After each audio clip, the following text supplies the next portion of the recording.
Dr. Sara Hastings-Simon of the University of Calgary and the Colorado School of Mines has written a really interesting piece on an op-ed for CBC that ties together all of the Biden administration's recent policies around electrification of transportation. You know, it's one thing to see them one at a time or a bunch, but when you get them all tied together and you see the connections, then it becomes possible to say, hey, and here are the consequences for Canada. If oil gets displaced down in the US, which is Canada's only market for oil. So we're going to talk to Sara about her op-ed. Welcome to the interview, Sara. Thanks for having me. Why don't you start with giving us an overview of the argument that you laid out in the CBC piece? Sure. So, I mean, what I'm really looking at, as you said, is that the announcements that are coming out of the new administration, the executive orders that have been signed and others, are not sort of, a scatter shot of let's do a little bit of this or that, but they're really part of a broader plan to push for, among other things, electrification of transportation in order to reduce carbon emissions in the US. And so, you can see that what the administration has put together is a very comprehensive, both in the types of policies that are being approached, but also in the tools that they have to roll them out. And so what I mean by that, on the policy side, you're looking at policies across the spectrum from, push policies, so things that are going to increase miles per gallon targets and really, push the rollout of EVs from the manufacturer side. There's also so-called pull type policies, so things like electrifying the federal government's vehicle fleet. And, a big one there that people I think are looking at is the Postal Service, which has over 200,000 vehicles that are frankly long overdue to be replaced. And so that's where a government can, and as they have many times very successfully in the past, by using the big procurement power that they have, help to really grow markets. And then that's combined with the enabling infrastructure. And so those are the pieces thinking about, what the administration is committed to doing around charging stations, right? And it's pretty ambitious. I was actually even shocked by how ambitious when I went to look up,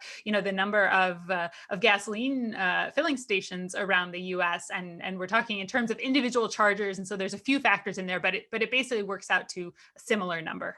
So a lot of big policy stuff in there, and then the people side as well too, which we can talk about.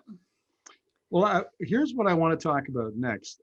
You have a link to a series of adoption S-curves for various technologies and how long it took to get from the introduction into the marketplace up to it became the dominant technology. It is 20 years, 50 years, whatever it might happen to be.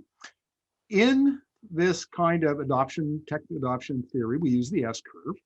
And I would argue, and I think you've made the argument as well in this piece very well, that we spent the last 20 years, say, since the introduction of GM's EV1 in the late 1990s. So we've had 20 years of EVs getting better and better and better and better.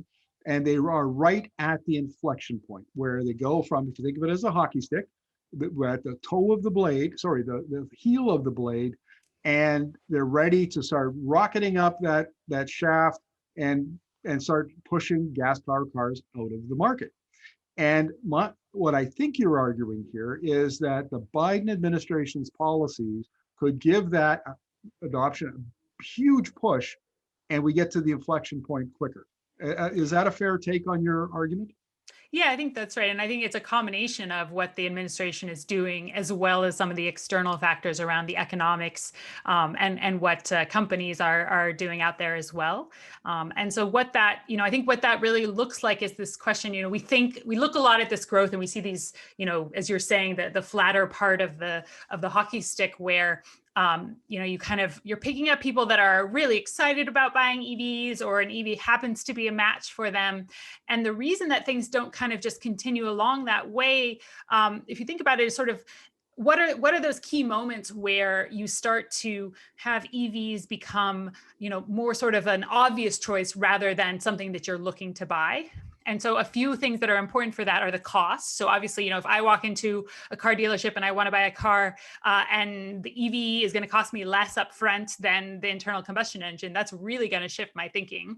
You know, they may already be cheaper to run over the lifetime, but that's sort of a more complicated calculation. We're talking about just the sticker price upfront. Another one is going to be the ability for it to meet my needs. And so that's both in terms of, you know, can I charge it when I'm on the trip, you know, to take the kids to see grandma who lives further away than, you know, than the range of the EV. So what's that charging infrastructure?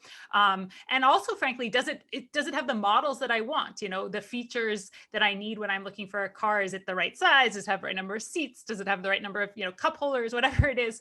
And so what we're seeing, I think, from the administration's push is going to make a big impact on those things in terms of, you know, having the charging infrastructure there, just accelerating the deployment, which helps to bring the costs down. But those are frankly really getting quite close to there. Of course, you know, there is discussion about bringing back some EV tax credits in the US, which would kind of push that time up sooner. So I think there's a number of ways in which you know, that inflection point is going to be something that we reach. Really, you know, we're talking kind of a matter of years or potentially even months at this point.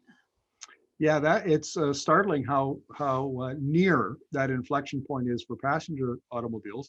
But we shouldn't neglect something you mentioned in your piece, which is heavy transport and transit. And because electric buses now are very close to cost parity with diesel buses, and we're talking on the you know, long haul freight truck, maybe might not be electric, it could be hydrogen electric.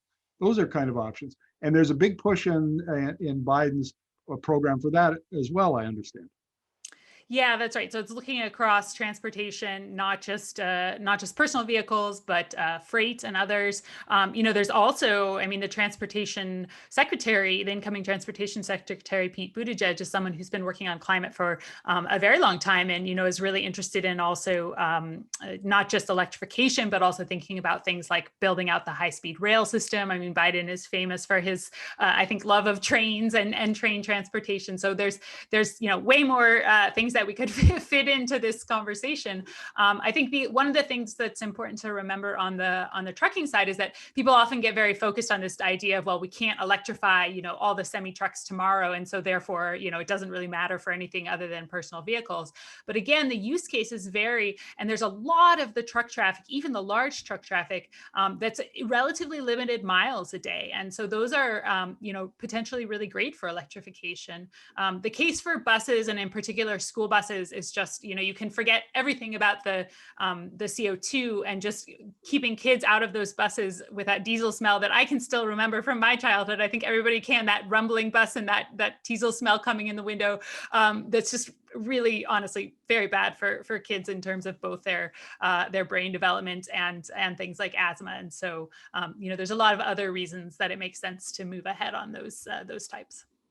Yeah, just as an example on the freight trucking, there's a big move in the U.S. in particular to where the long haul trucks, whether they're diesel or hydrogen, would bring in the freight to a regional center, and then electric trucks would then be used to take them out and deliver them around, you know, metropolitan areas.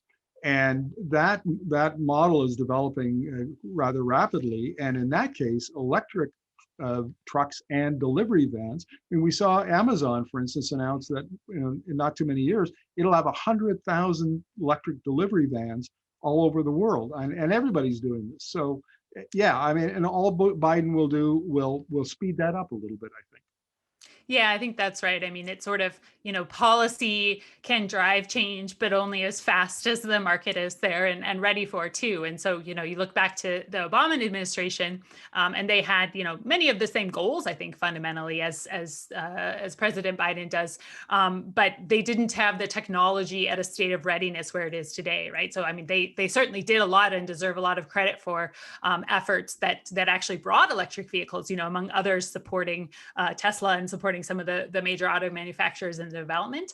But it is, you know, it's a matter of, you need to have the policymakers that want to create that push, and then you need to have the technology that's ready for it. And I think that we are, you know, really at that point. And it's something that is, you know, was writing the piece and as I think about this issue, I think these things move so quickly, and we've been hearing a lot about electrification for a lot of years without a big change, honestly, because stuff takes time. And so I worry sometimes about Canada and Alberta kind of missing the point that we're really at that inflection point now. And yes, people have been talking about it, and you haven't seen a big change, but that's really we're there now, and the impact is potentially huge if you look at what we use oil for, right? And it's true, of course, like there's other uses of oil other than transportation, but in the U.S., it's about 68% of oil, or petroleum is used for transportation. So it's going to have a big, if you start electrifying transportation, you take a big chunk out of that demand relatively quickly.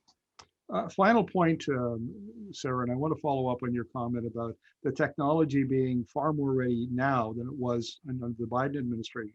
But I think that's also true in related technology. So we see wind and solar and storage at the utility scale. We see the development in the U.S. in particular of various markets regional markets to facilitate the adoption of renewables. We see all sorts of software and artificial intelligence enabling technologies that are far more ready now to facilitate the electrification of things like transportation than they were even 5 years ago. Yeah, and I think they just work hand in hand, right? Because of course, electrifying is only half the challenge. You also have to make sure that your electricity is coming from sources that are low carbon, and so we've been focused on transport, but the administration also has a plan to get to zero carbon electricity by 2035. And I would say that's a sector that's a little bit ahead. I mean, there's still a lot more heavy lifting to do in more deployment, but it's really renewables in the form of wind and solar and others have hit the mainstream. I think there's more to come around things like geothermal. But where, I think it's another great example where, very, very serious people within the electricity sector, if you go back, 10, 20 years, really firmly believed that you would integrate more than about 5% variable renewables and you would break the grid, right? And you sort of can look back on that now and like with the benefit of hindsight, seeing grids that, are operating at 50% and above, laugh. But it was new and people had their questions and their doubts. And so, I think there's a lot for us to learn from that of just how quickly these things can change when you have all of those factors aligned. And when I look at this sector, I see that alignment around transportation and frankly around a number of other issues as well in a way that's fundamentally different from what we've had before. I fibbed. I have one more question for you, or one more comment I want you to respond to. I've been saying for the last couple of years that the 2020s would be the decade of disruption. And even last year, I think that was pretty clear that that's where we were. But since then, we've had two major shocks that will accelerate that transition. One was the COVID-19. That's going to have significant impacts and shorten that time frame for the transition. And then secondly, what happens in the U.S. matters, and that's in a way another shock that will have a similar kind of effect. Would you agree? Definitely, yeah. And I think the COVID, it's not that people won't, the demand won't come back. We're not all going to just suddenly sit at home, but it does open up, it slows down purchases in the meantime. It opens up, obviously a need for a big stimulus and where that money goes matters.